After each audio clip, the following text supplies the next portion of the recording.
ఎవరుంటారు? ఆరాధ్య దైవాలు ఎవరుంటారు? ఒక పొట్టి శ్రీరాములు ఉంటాడు, ఒక నాని పాల్కీ వాళ్ళు ఉంటారు, ఒక మనకి అంబేద్కర్, బాబాసాహెబ్ అంబేద్కర్ గారు ఉంటారు. ఇలాంటి మహానుభావులు ఉండి నాకేముంటుంది? వీళ్ళకి పదవులు లేకపోయినా దేశం కోసం పనిచేశారు కదా. నేను ఆ కోవకు చెందితే మీరేమంటారు? అలా అంతా కుదరదు, నువ్వేం చేసుకొని మాటికి ఇలా ఉండాలి. కానీ నాకు భయం వేసేది. ఇప్పుడు నన్ను చేశారు మీరు, రామకోట్లా చేశారు మీరు, సీఎం కోటి చేశారు మీరు, డిప్యూటీ సీఎం కోటి అయిపోయింది. భయం వేస్తుంది నాకు. ఇది మీ ద్వారా, మన పిఠాపురం ద్వారా, మీ జపం ద్వారా మీరు నామం చెప్పారు కదా సార్. ఎందుకు చెప్తున్నానంటే, మీరు కనుక మీ మనస్సులో అందరూ ఈ దేశం బాగుండాలి, ఈ నేల బాగుండాలి అని మీరు కోరుకుంటే జరిగిపోదు. అంతే చేయండి. నాకు ఎలాంటి అంటే, నా కృష్ణుడు చెప్పినట్టుగా అక్కడ గురి పెట్టి కొట్టేస్తాను. మీరు ఎలా ఉండాలంటే మీరు శ్రీకృష్ణులా ఉండాలి. మీరు ఒకటే చెప్పండి, పిఠాపురం అద్భుతంగా ఉండాలి, చేసేస్తాం. ఆంధ్రప్రదేశ్ వెనక్కి తిరిగి చూడకూడదు, అప్పులన్నీ తీర్చేస్తాం. భారతదేశంలోనే అత్యధికమైన గొప్ప రాష్ట్రంగా ఉండాలి, రాజ్యంగా ఉండాలి, చేసేస్తాం. ఈ రోజున 21 మంది పార్లమెంటు సభ్యులతోటి ఎన్డీఏకి వెన్నుదన్నుగా నిలబడ్డాం. అలాంటిది ప్రపంచానికి వెన్నుదన్నులాగా నిలబడగలిగే శక్తి కూడా అది మనం సాధించగలం భవిష్యత్తులో. ఏం లేదు, మనం అనుకుంటే జరిగిపోద్ది. కాకపోతే దానికి చాలా ధర్మబద్ధంగా ఉండాలి ఆ కోరిక. నాకు 1000 కోట్లు కావాలి, అక్కడ ఒక 2000 ఎకరాలు కావాలి, ఋషికొండ కావాలంటే జరగదు. అబ్బే అవి అయితే జరగవు. నువ్వు ధర్మాన్ని రక్షించే పనికి పూనుకుంటే అప్పుడు ఏమీ జరుగుతుంది. అదే దానికి కూడా చాలా నలిగిపోవాలి, చాలా నలిగిపోవాలి. నేనేమనుకున్నానంటే, నేను నలిగిపోతాను, నా తర్వాత ఇంకొకళ్ళు ఎప్పుడుకో జరుగుద్దని అనుకున్నాను. కానీ మార్పు ఇక్కడే మొదలు పెట్టాలనుకున్నాను. నేను అనుకున్నాను, మీరు చేశారు. ఈరోజు నేను ఒకటే అనుకుంటున్నా, పదవుల దగ్గర ఆగిపోతే ఎట్లా? నేను ఒకటే సంకల్పం పెడదాం, ఇది పిఠాపురం సంకల్పం పెడదాం. ఈరోజు ఈ మాటలు చెప్పి నేను ముగిస్తాను. ఈ సభ, ప్రకృతి మాట మనకి శాసనం, ధర్మం మనకి శాసనం. నేను ఒకటే కోరుకోండి, ఈ రోజున మనం సంకల్పిద్దాం. ఎలాంటి సంకల్పం అంటే వజ్ర సంకల్పం. అది ఎలాంటి సంకల్పం అంటే, పురోహితిక అమ్మవారు, కుక్కుటేశ్వర స్వామి, శ్రీపాద శ్రీవల్లభుడు, ఇంకొక మూలకెళ్తే బంగారు పాపమ్మ, ఇంకొక చోటకి వెళ్తే, ఇంకో పక్కకి వెళ్తే ఆంధ్ర బాప్టిస్ట్ చర్చ్, అన్ని సకల మతాలు, సకల దేవతలు అందరూ వెలిసిన ప్రాంతం ఇది. ఈ ప్రాంతం నుంచి నేను సంకల్పిస్తున్నాను, మనకి పిఠాపురం ప్రపంచానికే మార్పు ఇక్కడి నుంచి మొదలవ్వాలి. అది ఎలాంటి మార్పు అంటే అది భారతదేశం అగ్రగామిగా ఉండాలి, విశ్వగురువుగా ఉండాలి. అరబిందో కోరుకున్నారు ఇది. ఒక రోజున భారతదేశం ప్రపంచానికి విశ్వగురువు అవుతుంది అని ఆయన కోరుకున్నారు, ఆయన సంకల్పించాడు. ఇది మన సంకల్పం కాదు. ఈరోజు నేను ఆయన సంకల్పాన్ని మీ ముందు ఉంచుతున్నాను. మన పీఠికాపురాన్ని అత్యున్నత అభివృద్ధితో కూడిన నియోజకవర్గం మొదటి లక్ష్యమైతే, తద్వారా ఆంధ్రప్రదేశ్ అభివృద్ధికి తోడ్పాటునిస్తే, అది వెళ్ళి భారతదేశానికే ఒక తలమానికమైన రాష్ట్రంగా మన ఆంధ్రప్రదేశ్ని చూసి అన్ని రాష్ట్రాలు ఈ దారిలో నడవాలి అని ముందుకెళ్ళి, దాని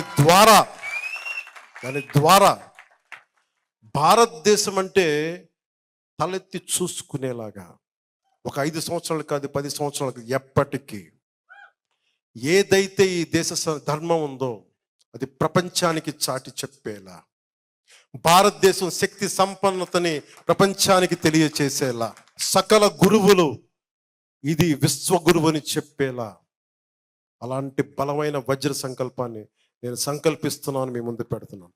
మీరు సీఎం అంటే డిప్యూటీ సీఎం. ఈ రోజున మిమ్మల్ని సంకల్పించమని నేను అడుగుతున్నాను. భారతదేశం అగ్రగామి దేశంగా ఉండాలి. అది అయితే మనం అన్ని అయిపోతాం. దాన్ని పెట్టు, ఆకాశానికి పెట్టు, నక్షత్రాలకి పెట్టు, అంతేగాని చిన్న చిన్న పోస్టుల దగ్గరికి నేను పెట్టను. నేను ఈ రోజున కనీసం డిప్యూటీ సీఎం అయ్యానంటే నేను భారతదేశం కదిలిపోవాలి, జనసేన పార్టీ పెడితే అనుకున్న పార్టీ పెట్టినప్పుడు అంత సంకల్పించాను నేను. నా సంకల్పానికి మీరు అందరూ తోడయ్యారు. ఈ రోజున ఇంతమంది తోడయ్యారు. అది మీరు చేశారు. అది నా శక్తి కాదు. అది చినుకు కలిస్తేనే గాలివానది. అందుకని మనకి మోదీ గారు పవన్ కళ్యాణ్ ఇది అది పవనం కాదు, అది తుఫాన్ అని ఎందుకు అన్నారంటే అది నా గురించి అనలా, నీ గురించి అన్నారు మాట. చాలా మందికి తెలియదు యాక్చువల్గా. ఇప్పుడు అనలేదు ఆ మాట. నేను వారణాసి ఆయన నామినేషన్ వేయడానికి మేమందరం వెళ్ళాం. ఎన్డీఏ మీటింగ్కి వెళ్ళాం. వెళ్తే అందరూ నా ఎన్డీఏ పార్ట్నర్స్ అందరూ కూర్చున్నప్పుడు ఆయన అన్నారు, పవన్ యా ఆంధీ అన్నారు ఆయన. నాకేమనిపించింది, ఏం అర్థం చేసుకోవాలి ఈ మాటకి అంటే అంటే మనకు కూర్చోబెట్టి అర్థాలు తెలుసు కానీ ఈయన ఏ ఉద్దేశంతో మాట్లాడుతాడు. నేను మళ్ళీ జాగ్రత్తగా అదే సార్ పవనే సార్ అన్నాను. అంటే ఆ రోజు అన్నారు ఆ మాట. దాని తర్వాత ఎన్నికలు జరిగినాయి అంటే ఆయనకి అప్పటికే అర్థమైంది. అప్పటికి మన ఎన్నికలు అయిపోయినాయి ఇక్కడ. నెక్స్ట్ డే మార్నింగ్ వెళ్ళాను. సో ఆ రోజు రాత్రికి ఆయన నివేదికలు వెళ్ళిపోయినాయి. ఇది తుఫాన్లో చుట్టుముట్టేసింది, ఆంధ్రప్రదేశ్లో కూటమి వచ్చేస్తుంది. అది నాకు ఎప్పుడు అర్థమైంది, ఆయన సెంట్రల్ హాల్లో మాట్లాడుతున్నప్పుడు నాకు అర్థమైంది. ఓహో అదే ఆయన ఆ రోజు అన్న మాటలని.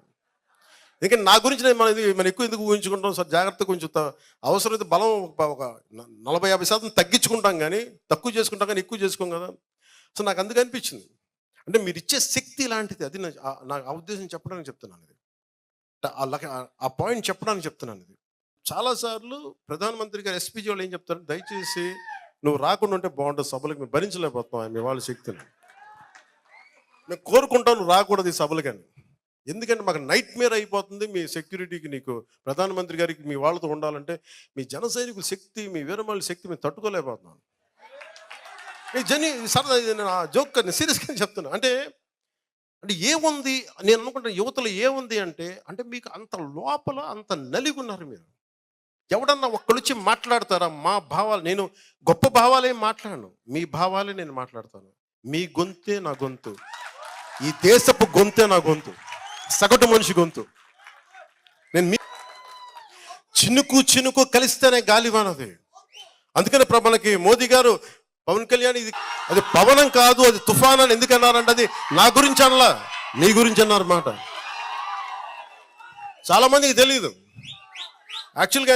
ఇప్పుడు అనలేదు ఆ మాట. నేను వారణాసి ఆయన నామినేషన్ వేయడానికి మేమందరం వెళ్ళాం. ఎన్డీఏ మీటింగ్కి వెళ్ళాం. వెళ్తే అందరూ నా ఎన్డీఏ పార్ట్నర్స్ అందరూ కూర్చున్నప్పుడు ఆయన అన్నారు, పవన్ యా ఆంధీ అన్నారు ఆయన.